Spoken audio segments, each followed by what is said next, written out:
estar aquí, gracias. Para repasar un poquito, entonces ayer estábamos tratando sobre el tema del perdón, tuvimos varias prácticas y hablábamos y comprendíamos que el perdón no es una acción, va más allá de una palabra y realmente es algo que yo puedo sentir en el ambiente. Cuando yo entro en algún lugar, yo siento el perdón huele, tiene color, tiene sensación, y no es solamente una acción. El perdón, decíamos, es un hiperdón, es un hiperdón que nosotros tenemos, un don y algo que podemos aplicar, que podemos utilizar y que cuando hacemos uso vamos a llegar a la liberación. Hablábamos de diferentes tipos de liberación que se han conseguido por medio del perdón y hablábamos de estas liberaciones inclusive del país, de un país, de las personas oprimidas dentro de un país y cómo mediante el perdón y no mediante la venganza y la búsqueda de justicia solamente lográbamos una verdadera libertad, lo que es la verdadera libertad. Decíamos también que tenemos que convencer a ese grado subconsciente de que el perdón es buenísimo, que económicamente fantástico, que emocionalmente chévere, que físicamente, estéticamente increíble. Entonces que lo íbamos a convencer para que en secreto el subconsciente muy profundamente desee todos los días el perdón. ¿Qué pasa cuando deseamos secretamente algo? Todo se da porque durante el día ese subconsciente está ahí planeando cómo hacer que uno se encuentre con eso, que uno lo logre, que si tú secretamente deseas una galletita de chocolate, por más de que tú te la encuentres inclusive en la selva, en el lugar donde menos la esperabas, porque el subconsciente está atento, y no porque haya un acto también solo de magia, aunque también lo hay, sino porque al poner atención a algo te das cuenta que eso está ahí.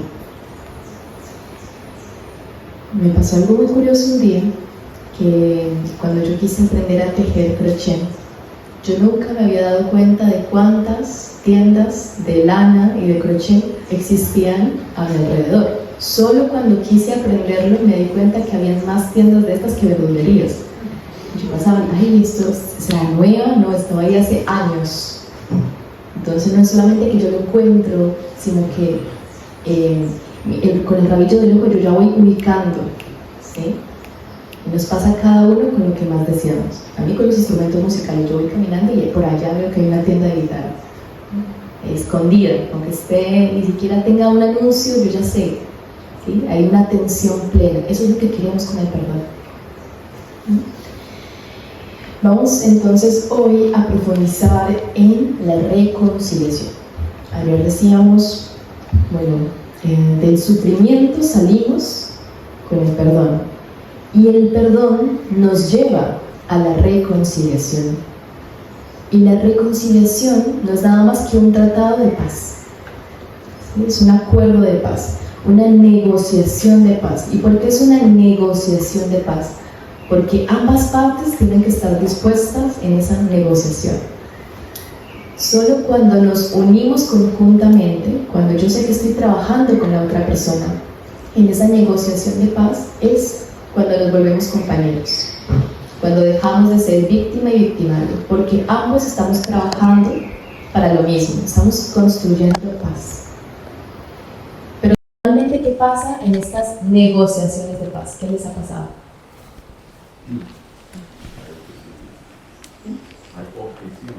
Hay objeciones, condiciones. Ambos ganan algo. ¿Ambos? Ganan. ¿Ambos ganan algo también? ¿No todo es malo? Y tenemos buenas experiencias por acá. ¿Qué más nos ha pasado en negociaciones de paz que hayamos querido hacer? No se llega a nada. Que no se llega a nada. Que no se llega a nada. Siento que siempre falta algo. Sientes que siempre falta algo. Quedó algo ahí que no se había planteado. Renuncia. Hay renuncia. Renuncias. Alivio. Muy bien. Hay una linda pregunta que cuando estamos en esa negociación de paz, pero recordando que ya estuvo el perdón, ¿no? Porque esa negociación de paz, cuando se hace sin el perdón, cuando yo todavía no experimento y no respiro perdón a mi alrededor, cuando no estoy en la mesa del perdón, son inútiles. Ahí es cuando pasa esto de no llegamos a ningún lado, se pone peor, parece más bien que estuviéramos planeando la segunda y tercera guerra.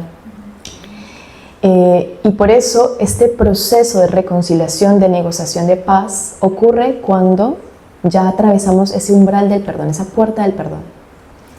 Y en la negociación de paz, la pregunta es, la importante que debemos hacernos, ¿quiero tener paz o quiero tener la razón? Yo en esto que estoy charlando, ¿quiero yo tener la razón o realmente quiero la paz? Entonces, si la paz está sobre todas las cosas, ambos van a querer ir por ello. Si ambos quieren tener, es más bien cuál tenía la razón, ahí no hay paz. Entonces, debe haber un ejercicio, estrictamente debe haber un ejercicio de memoria. El perdón, la reconciliación no es olvidar. Bueno, yo me olvido, vamos a hacer hipnosis y tú... No, me olvido de lo que pasó y tú también te olvidas y nos olvidamos mutuamente. Pero el ejercicio de memoria es muy diferente al ejercicio de resentimiento. Es muy diferente. El resentimiento es, yo vuelvo al sentimiento, lo encarno, siento, otra vez las manos se ponen así, el entrecejo, me salen canas, es toda una metamorfosis. La memoria simplemente recuerda qué pasó y acepta el hecho, acepta lo que acaba de pasar. Tiene que haber una construcción de esa memoria, e inclusive en la reparación, y mucho en este país que podemos hablar tanto de procesos de paz, existe eso, ¿no? La memoria, ante todo. Tenemos que hacer un ejercicio de la memoria. Jim. Sí, relacionado con lo que estás diciendo, digamos, cuando uno empieza a hacer los procesos de justicia transicional en el marco del proceso de paz, pues lo que es un conflicto armado, lo que ya se ha dicho pues a nivel legal es que son como varios pasos, que es el momento de la reparación integral de la víctima. Entonces, primero lo que dicen es como la verdad. Entonces uno dice, pero ¿cuál es la gana de decir la verdad? Y yo, pues que la verdad, pues en caso, digamos, que haya desapariciones forzadas, ciertos homicidios, tienes que contarlo todo. Entonces dicen como cuenta, que te guste o que no te guste, es otro dilema. Pero primero dice como verdad, luego ya sigue la justicia. Entonces ahí es cuando entran las cortes a mirar que cómo van a fallar, si ponen una pena, qué tipo de pena ponen, que entonces es como para llegar como a esa justicia divina, una equidad en cierto sentido. Entonces, y luego es como verdad, justicia, reparación, que es ya, bueno, reparar a la víctima. Y muchas de esta reparación puede ser como pues una suma de dinero, digamos, si es una omisión del Estado, entonces el Estado te pasa a dar como una suma de dinero por un acto que hizo. O también hace como ese tipo de monumentos, como dice, no sé, como unas masacres que ha habido, como, no sé, la masacre de Maripipián que hubo, que hacen como ciertos monumentos diciendo, aquí sucedió, acá murieron no sé cuántas personas, o ciertos atentados que han habido, hacen ese tipo como para no olvidar. Y también eso parte es como para que las víctimas se sienten resarcidas en cierto sentido, para decir, es que ese hecho que nos pasó a nosotros no va a quedar como, ay, sí, historia y nos borramos, no, es algo que queda plantado y tenemos un monumento que nos lo recuerda para no repetir eso. Y por uno es, y el último paso es como la promesa de no repetición, que es lo que se dice, es para que pues estos acontecimientos no vuelvan a suceder. Entonces pues ya a nivel estatal, lo que se hace es que el Estado tiene que mitigar a que estos daños vuelvan a ocurrir. Entonces, por eso es que, no sé, eso es lo que ha pasado a nivel como internacional, cuando también sucedió con pues lo de Nelson Mandela justamente también, que fue uno de los procesos de paz que nosotros copiamos cuando se quiso hacerlo acá en Colombia, porque fue como de los procesos de paz mundiales, ha sido como el que más ha funcionado. Entonces era por eso. Gracias, Jim. Jim es abogada y es muy linda su intervención artística. Y ella, claramente, esto es todo un estudio y las personas se sientan a ver cuál es un proceso de reconciliación, y en este tipo de reconciliaciones que son, no es que tú me rompiste mi plato favorito, sino realmente estamos hablando de muertes, de desapariciones, de cosas que uno siente que cómo se pueden cometer, ¿no? Y entonces sí, ahí hay un proceso que es esto. Primero hay que aceptar lo que pasó, recordarlo, no lo podemos olvidar y tiene que existir sí o sí la palabra verdad. Y un proceso de aceptación y de reconocimiento de los actos. Que es muy diferente, entonces dijimos, este proceso de memoria al resentimiento. Entonces vamos a erradicar el resentimiento, yo no lo voy a recordar como me hizo sentir en ese momento, sino que estamos trabajando en conjunto, ¿verdad? Entonces solamente acepto lo que pasó. Ambos reconocemos qué pasaba exactamente en ese momento y se enumera todos los platos que se rompieron. ¿Sí? Después de ello está la verdad, el proceso de verdad y de aceptación de esa verdad. Y esa verdad se diferencia de la justificación con la que vamos a estas negociaciones de paz. Yo plasmo la verdad, es decir, yo digo, yo rompí intencionadamente tu vaso porque ta cosa. Muy diferente el por qué. Lo rompí porque ta. Eso es una justificación a la que acudimos normalmente. No necesitamos la justificación en ese proceso de negociación de paz. Por el momento solo necesitamos reconocer lo que pasó, ¿sí? En ambas partes, sin sentirlo otra vez personal. Entonces vamos colocando estos paralelos. Memoria en vez de resentimiento, ¿sí? Memoria.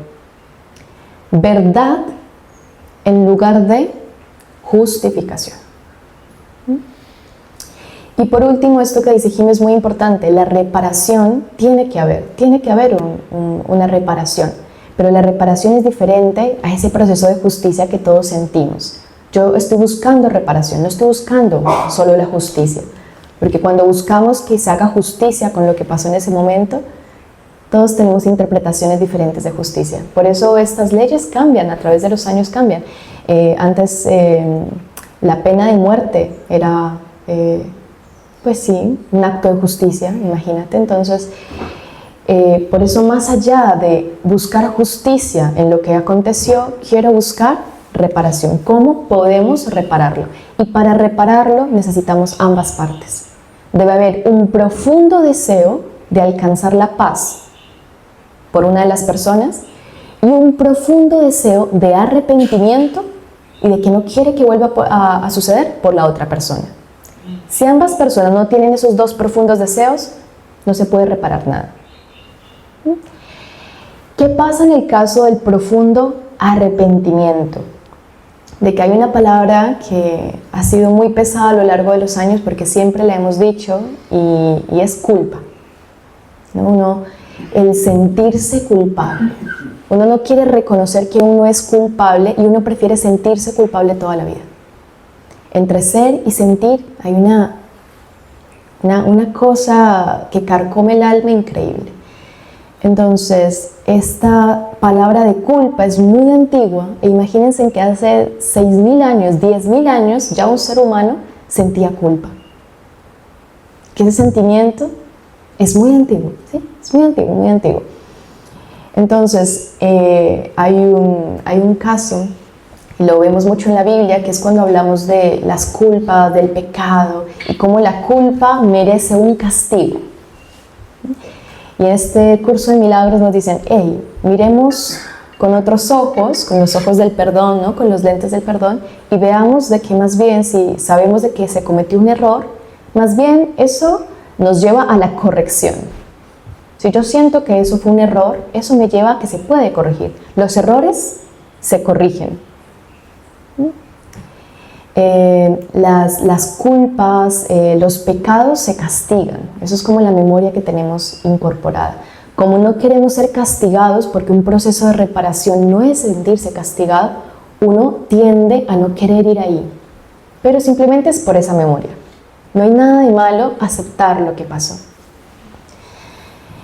Para esto hay una historia, está en la Biblia, y no sé si ustedes la recordarán o la conocerán, pero es la historia del rey David, que él a partir de un profundo arrepentimiento creó un poema hermoso y cambió rotundamente lo que estaba pasando en su vida. Él cometió un gran pecado. Él un día salió a su balcón y desde el balcón vio que se estaba bañando una hermosa mujer en el río. ¿sí? Las condiciones eran perfectas, la luz, los pájaros cantaban. Él vio ese escenario y quedó prendado de ello. Y mandó a llamar a aquella mujer y preguntar quién es. Sus sirvientes le dijeron, se llama Betsabé y ella es esposa de Urías. ¿Quién es Urías? Está peleando, ¿sí?, contra los amonitas. Urías, el hitita, que ahora es un valeroso guerrero que está defendiendo tu reino. David, caso omiso a esas palabras, no le importó quién era, para qué pregunté, igualmente le iba a traer, dijo yo creo, y por favor tráiganla. O no sé si por favor, simplemente tráiganla. Llevaron a Betsabé, o Betsabé, no sé cómo se pronuncia muy bien, al palacio, y inmediatamente él la llevó a su lecho, ¿sí? Después de ese encuentro con Betsabé, ella quedó embarazada y ella se lo hizo saber al rey. Y el rey, pues que estaba emproblemado porque el esposo estaba lejos, no podía decir que era la Virgen María. Entonces él dijo, bueno, tengo que hacer algo, tengo que mandar a llamar a Urías para que él duerma con su esposa y así nadie sospeche nada. Porque he cometido adulterio, soy el rey, no puedo yo quedar como que hice algo malo. Manda a llamar a Urías, pero Urías, en vez de ir a dormir con su mujer y comer un banquete y estar cómodamente, sentía que él no podía gozar de esos privilegios mientras sus compañeros de batalla la estaban pasando muy mal. Decidió quedarse en el umbral de la puerta, simplemente haciendo guardia. El rey David vio esto y solo pensaba en su dilema, ¿no? Solo pensaba en que tenía que conseguir que durmiera Urías con su esposa. Lo emborracha, hace un banquete y Urías, a un borracho, pues no hay justificación, mira, a un borracho, peor, se quedó hasta dormido en la puerta del pueblo de Israel, custodiándolo, ¿sí? No quiso ir con su esposa, no quiso ir a descansar, no quiso ir a las comodidades. Viendo que el corazón de Urías era infranqueable, el rey David dijo, ¿cómo solucionó esto? Y muchas veces la solución más fácil, ¿qué es? No, pues, la muerte ya, no hay solución alguna, matémoslo. Entonces pidió que a Urías se le colocara en la primera fila de la batalla y que avanzaran sin estrategia alguna hacia los amonitas. Y el resultado fue que Urías fue muerto en batalla y el rey David entonces descansó. Cuando se enteraron de que Urías había muerto, Betsabé quedó sin esposo, entonces David mandó a llamar a Betsabé y se casó con ella y la hizo su esposa. Y ella pues estaba gestando un bebé en su vientre. Hasta ese momento él sentía que todo estaba bien, que había reparado en, bueno, maté a un esposo, pero ahora yo soy tu esposo, no pasa nada, sigo siendo el rey, no hay, bueno, un montón de cosas. Pasa que llega un profeta un día, el profeta Natán, y él empieza a contar una historia. Así como cuando van los viajeros de un lugar a otro, llega al palacio y se pone a contar historias. Todos estaban escuchando a este profeta y el profeta empieza a contar de que él vio, que escuchó, que había un hombre muy pobre con una sola ovejita. Y como tenía solo una ovejita, la consentía, comía con ella, dormía con ella. Era una ovejita privilegiada. Y había un hombre muy rico que tenía muchas ovejas. Pero este hombre, que es muy rico con muchas ovejas, un día necesitaba una oveja para un sacrificio, para alguien que había llegado, y decidió escoger la más bonita de todas, que no eran las suyas porque no las cuidaba, sino que era la de este pobre hombre que solo tenía una ovejita.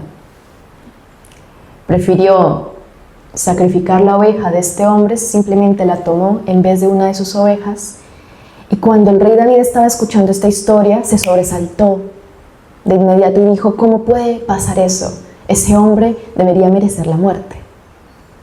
Y Natán llega y le dice, ese hombre eres tú. En ese momento David lo único que pudo hacer fue reconocer lo que había hecho, inmediatamente dijo: soy culpable, soy pecador y he hecho esto. Solo cuando él reconoció con sus palabras lo que había hecho, lo que había pasado, llegó a un sentimiento de profundo arrepentimiento. Antes de ello no lo había sentido, estaba supremamente guardado. No era que no lo tuviera, no lo había sacado, no lo había expresado, no sabía que eso estaba carcomiéndole el alma. Es como un cáncer, no sabemos que está ahí, pero está ahí. Entonces, a partir de ese profundo arrepentimiento sale el Salmo 51, que es bellísimo, porque en un gesto de profundo arrepentimiento ya no sabe qué hacer, no sabe cómo repararlo. Y eso es mucho mejor que creer que sabes reparar una cosa. No sabes cómo repararlo y lo único que puedes hacer es aceptar lo que has hecho.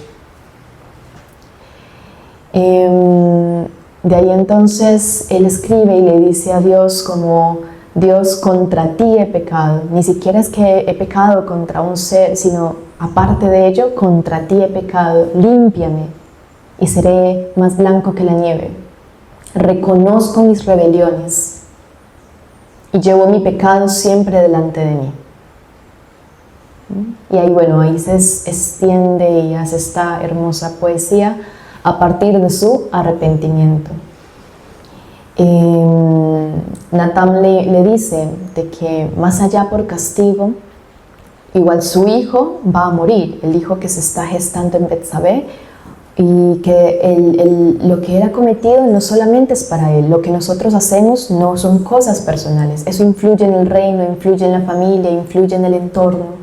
Y él dice: no has generado, no has hecho una cosa buena, no esperes cosas buenas de algo que no has hecho bien. Es como esta ley del karma, que no es castigo, es la consecuencia de un acto. Después de que le informan de que el niño va a morir, él llora, deja de comer, hace ayuno, y todos están muy preocupados porque él no se separa de la cama del niño. Pero cuando el niño muere, él simplemente se viste, inmediatamente se perfuma y va a comer.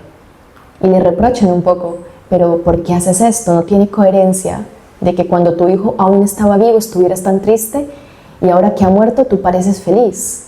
Él dice: es que no, ya no puedo hacer nada más. Cuando estaba vivo todavía había una esperanza de que quizá cambiara, por eso lo hacía.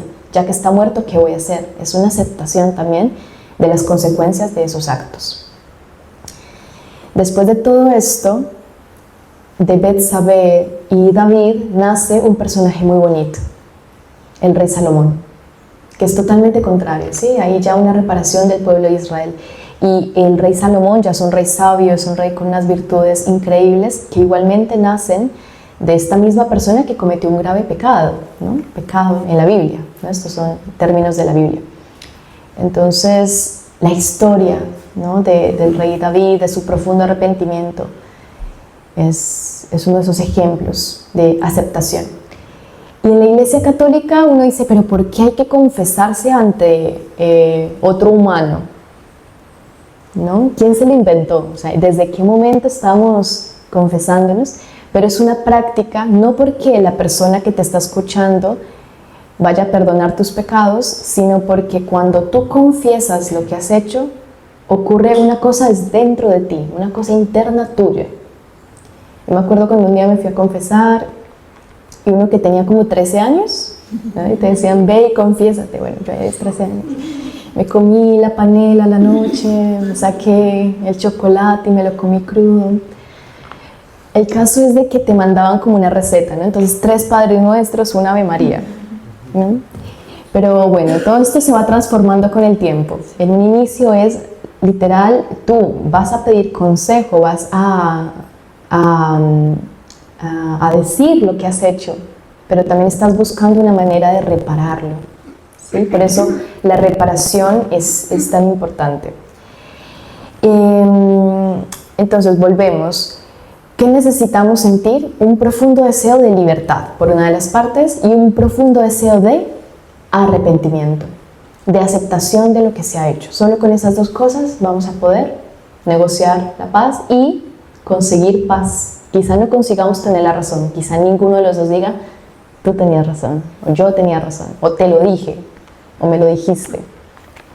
pero vamos a conseguir algo mucho más valioso que eso, que es la paz. Y la paz está sobre todas las cosas. Para cerrar, voy a leerles un hermoso escrito de Mandela,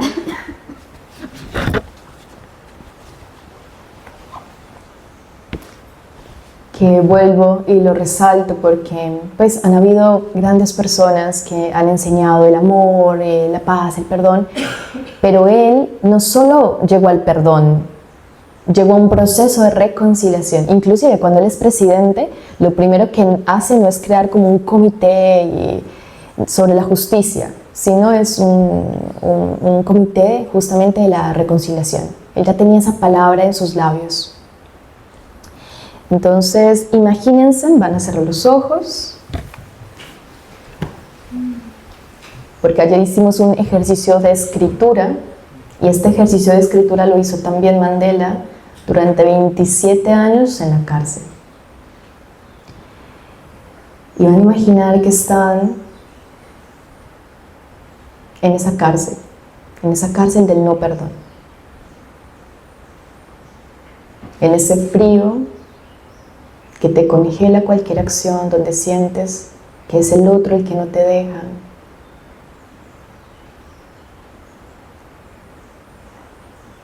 Que hay imposición.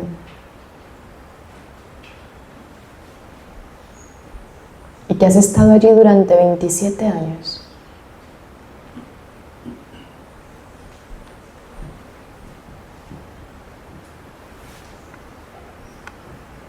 Ahora imagina que sales de esa cárcel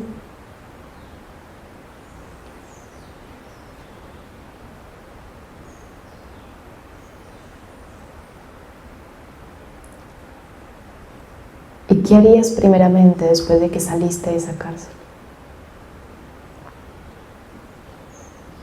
¿Qué es lo primero que experimentas? ¿Cómo se siente el aire, el sol, las flores? Que puedes moverte libremente por donde quieras.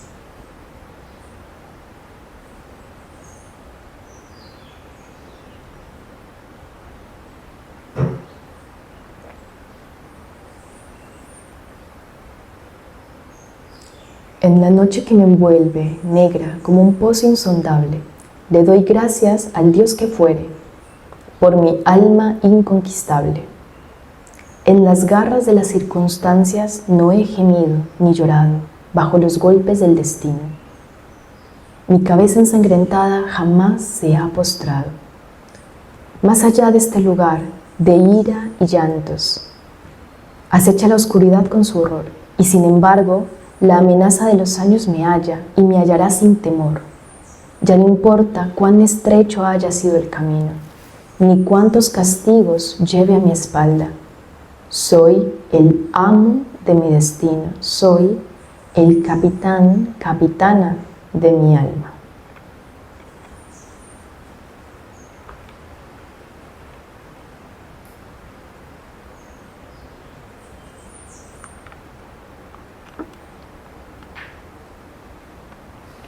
Podemos abrir los ojos.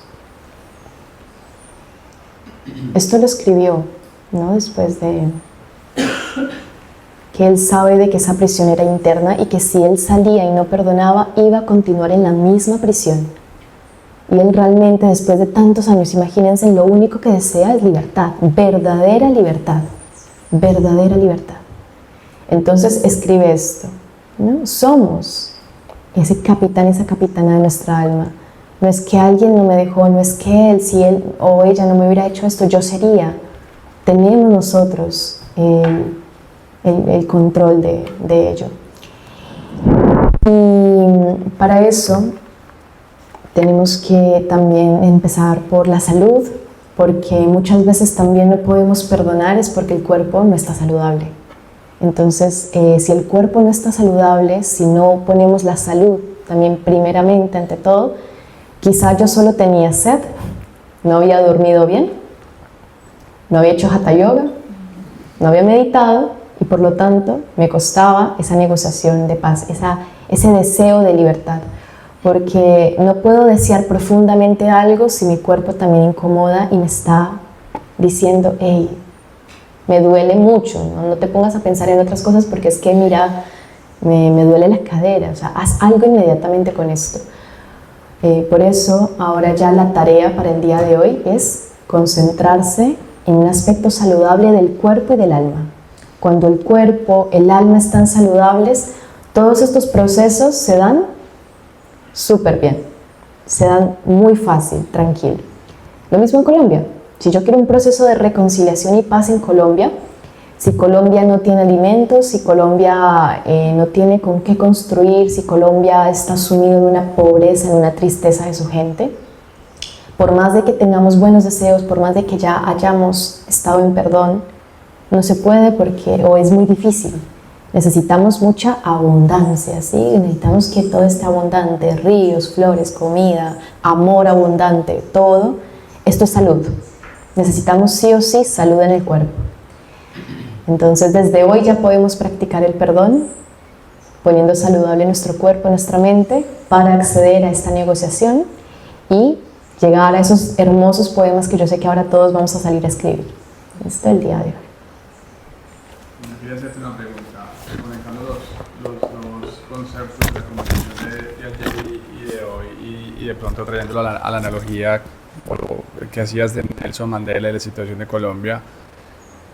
Yo puedo trabajar en el perdón y puedo tratar de reparar y llegar a acuerdos, pero cuando yo estoy tratando de perdonar a la otra parte y de la otra parte no necesariamente hay, vamos a decirlo, un interés real de reparar o de sentar la promesa de que no va a volver a suceder como puede haber sucedido en estos dos casos de Nelson Mandela y en algunos casos la situación de Colombia. ¿Cómo lo trabaja uno desde ahí? Entonces el tema de la reparación y de los acuerdos para que en realidad se manifieste de verdad el perdón.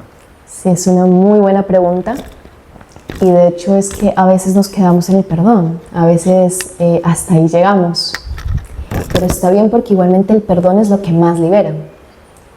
Ahora, cuando ya tenemos la reconciliación sirve mucho y la reparación para la culpa. Entonces, también mucho de este proceso es de que cuando yo ya estoy en perdón, yo ya estoy liberado, como Nelson Mandela. Él estaba libre, él estaba haciendo sus cosas, pero ahora, quien sabe que oprimió, quien sabe que asesinó, quien sabe que hizo gran mal, tiene una culpa que le carcome. Entonces, solamente esa culpa se disuelve con la reparación. El sufrimiento se acaba con el perdón. La culpa se acaba con la reparación. Entonces, aunque ya estemos en el perdón, en ese estado de perdón, ya estás en libertad. Y quizá puede que llegue el caso de que no lleguemos a la reconciliación, puede que sea el caso. Pero también esa culpa de quien sea de las partes va a estar ahí. Pero la parte del sufrimiento, que era lo que no te dejaba avanzar, con el perdón ya se disolvió. Entonces, también a veces esperamos que el otro se arrepienta, que el otro sienta lo que uno sintió, pero entonces ahí tenemos que volver a replantearnos de que no estoy consiguiendo perdón, que estoy queriendo hacerle ver al otro algo que no está en su visión. Por eso hay que concentrarse simplemente en la paz que te produce, porque eso ya es lo que te corresponde. Sí o sí, para la reconciliación tienen que estar las dos partes. No, hay personas que para la reconciliación se van solos, aunque ellos hayan sido los afectados, que después vamos a verlos, son como, lo voy a mandar al grupo, los arquetipos de el víctima y el victimario, ¿no? Como, esto me corresponde a mí porque tú nunca lo vas a hacer, entonces yo voy a ir a comprar mi propia taza, voy a fingir que tú me la regalaste y lo voy a reparar así. Como ya todo está bien porque ya yo lo hice, yo lo reparé. Eso es otra vez desde el ego, desde ambas partes tienen que estar. Iba a mencionar algo. Pasó también, ¿no? En Colombia, cuando se votó, se hizo este plebiscito sobre el sí y el no de la resolución a este conflicto. Y fue muy triste que el no, que el decir no a esta negociación de paz fue más que todo en la parte que nunca había sufrido o que habían estado directamente relacionados con el conflicto, ¿no? Las grandes ciudades donde hay generaciones que simplemente se habían llenado de historias de lo malo que había sido. Las personas que estaban dentro de ese conflicto, que lo han sentido profundamente, lo único que quieren es, ya, sí, porque quiero salir de esto. Y por eso se hacen tantos procesos de salir, dejar de sentir a las personas como víctimas, sino como dueñas de su destino, que es lo que hizo Mandela. Mandela le decía a su pueblo, tú ya no eres víctima, tú no necesitas por qué ir a pegarle al otro y decirle, pero es que ¿por qué no te das cuenta? Tú necesitas saber que eres dueño y amo de tu destino y creemos esto, dejemos de estar distraídos, hagamos una cosa genial, enorme. Ese empoderamiento necesitamos y desde nosotros mismos. Ya no necesito que alguien me diga perdón, que alguien se dé cuenta de lo mal que hizo. Yo perdono y necesito es ponerme las pilas a construir porque soy amo y dueño de mi destino. Y cuando la otra persona sienta profundo arrepentimiento, profunda compasión y negociamos paz para que tú también puedas sentirlo, lo que yo estoy sintiendo. Cuando tú sientes paz, quieres que todo el mundo lo sienta. Hasta a la persona que tú pensaste que te hizo algo mal, tú quieres que todos experimenten eso porque es maravilloso. Y es tan abundante que uno no se lo guarda nunca. Uno está ahí como compartiendo. Diana, no, yo quería, pues yo creo que lo complementaste con esta segunda parte, es que nosotros no tenemos injerencia en lo que piense la otra persona o en lo que decida la otra persona, es un asunto de decisión individual, es muy personal.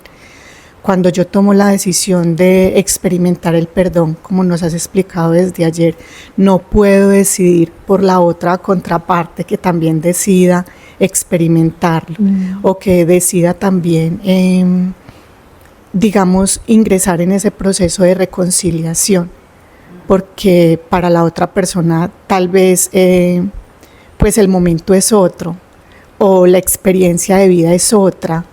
Entonces, desde mi postura o desde mi proceso, decidir por la otra persona, pues no cabe. El proceso lo tengo que hacer yo, desde el lugar donde yo estoy. Y yo he venido pensando mucho en este retiro que ni siquiera se trata de comprender, sino de aceptar que esa es la situación. Y pues no hay más que hacer.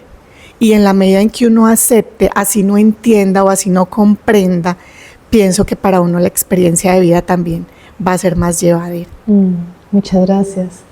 Sí, y me hiciste acordar, y también con lo que decía el compañero, cuando sentimos que algo falta en ese proceso, porque yo perdoné a la otra persona, lo que sea que haya pasado, en lo que no se quiere repetir nunca más, no solamente es para nuestras vidas. Eso que te ha pasado te da una gran causa y un gran propósito para vivir.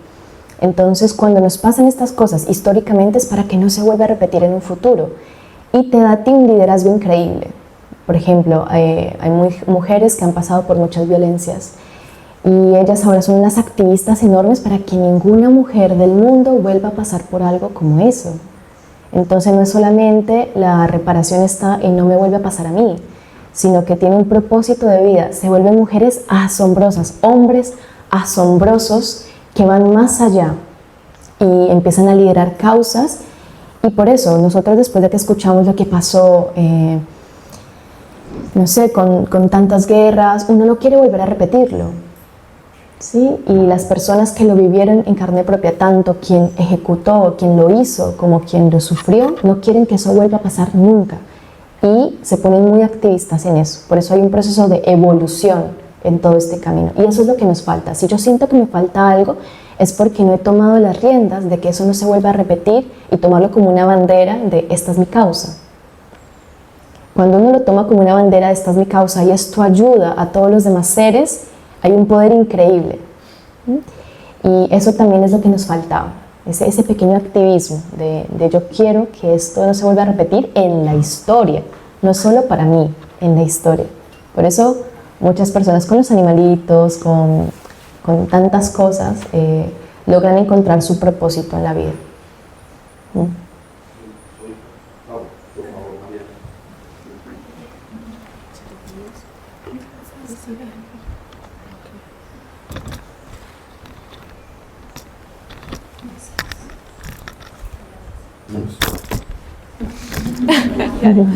Un comentario muy, muy pequeño, pues. Estamos hablando obviamente de procesos de paz y de como acciones como muy concretas, como que me mataste a mi hijo o algo así, pero digo que en nuestro día a día, que somos como personas, asumo que somos más privilegiados, pues que eso es lo que nos pase en el día a día.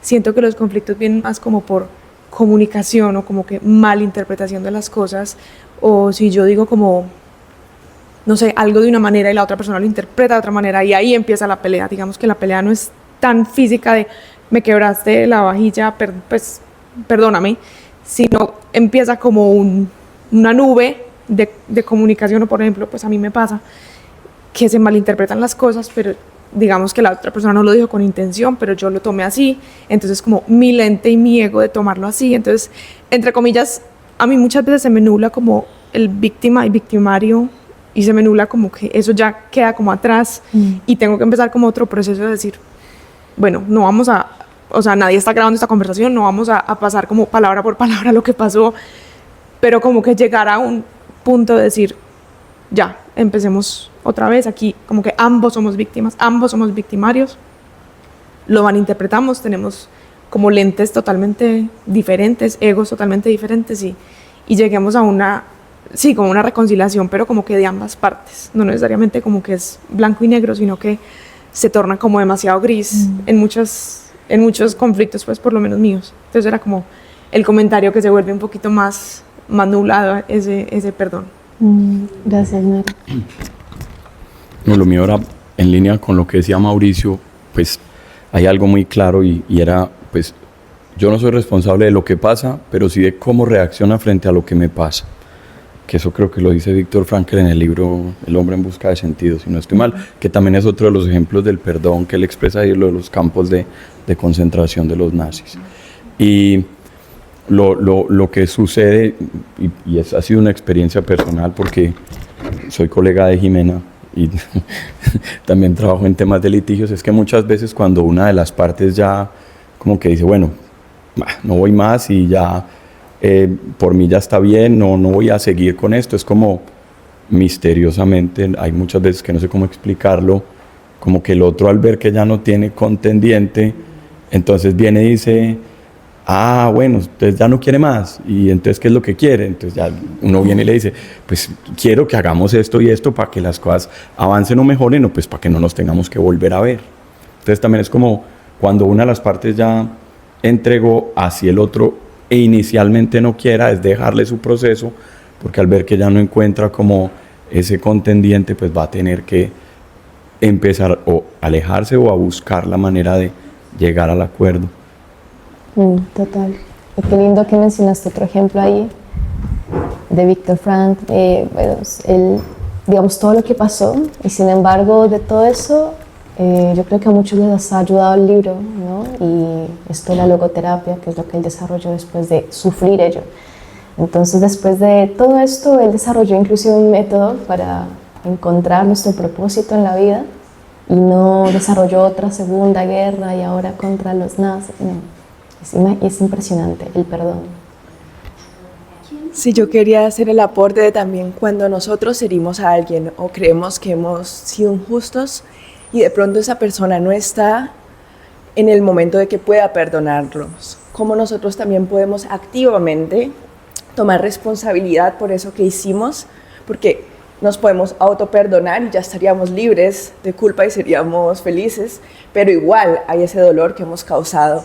Para mí, personalmente, es cómo puedo acompañar a esa persona que está sufriendo por algo que yo hice, que puede ser de pronto mandarle luz, un buen pensamiento, o si no es posible con esa persona, ya que somos como humanidad uno también, cuando lo vemos de la parte espiritual, como eso que no pudimos de pronto reparar en algo con donde causa el dolor, lo podemos sanar en otras personas.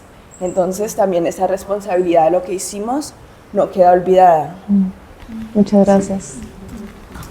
Sí, esa es una buena interpretación también de lo que dice David, de yo no he pecado solo con esta persona, o sea, yo pequé ante ti, o sea, ante Dios, y Dios somos todos, es decir, tengo que hacer una reparación con cada ser. Acá. Sí. Hay un ejercicio súper lindo para lo que tú dices y es Uno se pone la mano en el corazón y dice como divino creador, yo en ti y tú en mí. Y lo primero que uno tiene que hacer es perdonarse a uno mismo.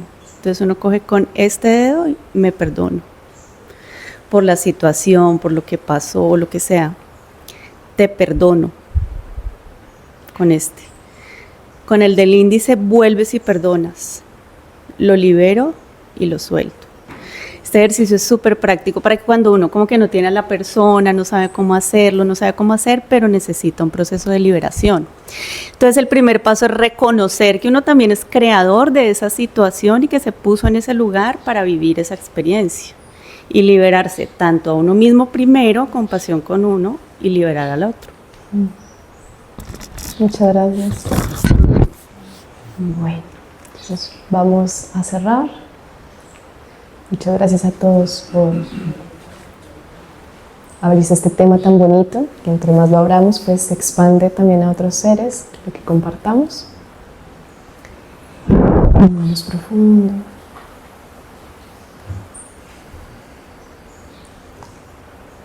Y cerramos con los anuncios, que siempre se me olvida.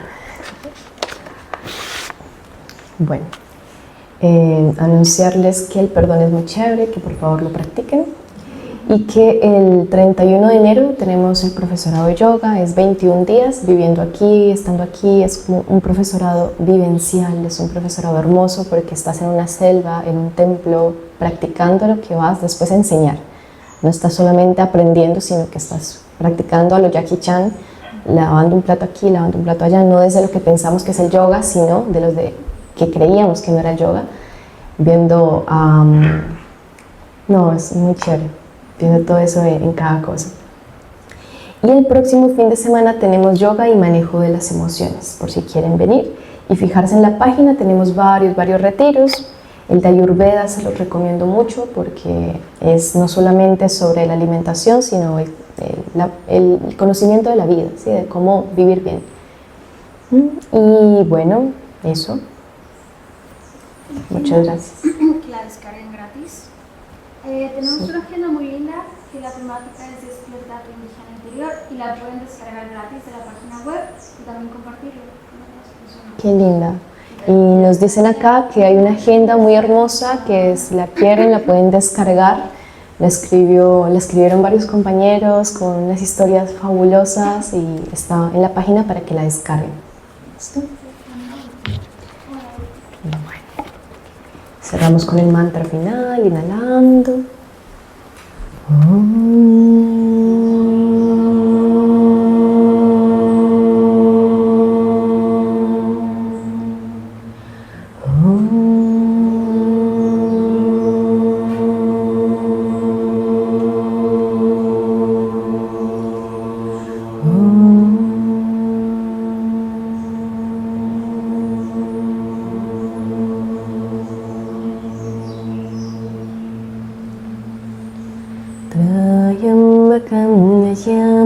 Sudandim pushtivardhanam urvarukamina vandhanam mrityor mukshiyamamrita Trayambakam yajamahe sudandim pushtivardhanam urvarukamina vandhanam mrityor mukshiyamamrita Tambakam jajamahe sudandim pushtivardhanam urvarukamina vandhanam mrityor mukshiyamamrita Shanti Shanti Shanti Pas Pas Pas बोलो सद्गुरु स्वामी शिवानंद महाराज की बोलो Sri Guru Vishnudevananda Maharaj की Oh misericordioso Dios, déjanos morar en ti por los siglos de los siglos. Amén. Hacemos el Arati.